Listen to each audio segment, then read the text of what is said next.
Naalala mo pa ba ang pop-up? Ang maliit na puputok na kapag binato mo sa lupa, biglang puputok? Ang piccolo na parang posporo dahil sa lagayan at paraan ng pagsindi rito. Hindi lang pop-up ang uso noon. May baby rocket na parang maliit na kwitis, minsan pa nga ay tinatali ang ipis dito sa kasisindihan. Kwitis, hindi pambata pero usong-uso noon hanggang ngayon. Isa pa ay ang sinturon ni Judas. Hindi rin ito pambata. Madalas ay ang tito mo lang nagpapaputok nito. Isa ito sa pinakamaingay at pinakamatagal na paputok. Talaga namang mayayanig at mapupuno ng usok ang buong paligid kapag ito ang sinindihan. Sa lakas nito ay talaga namang pinagbabawal na itong ibenta at gamitin.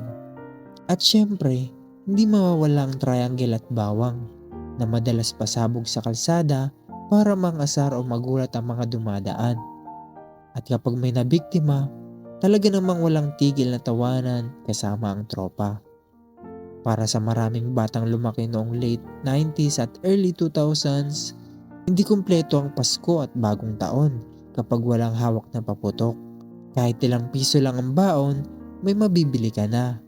Sama-samang naglalaro sa labas, walang cellphone, walang social media, ingay na maputok lang at tawanan ng mga bata ang maririnig.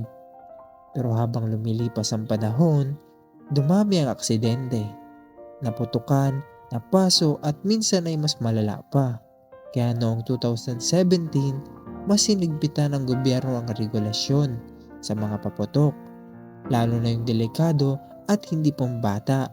Marami sa mga paputok na kanilakihan natin tuluyan ang nawala sa mga tindahan.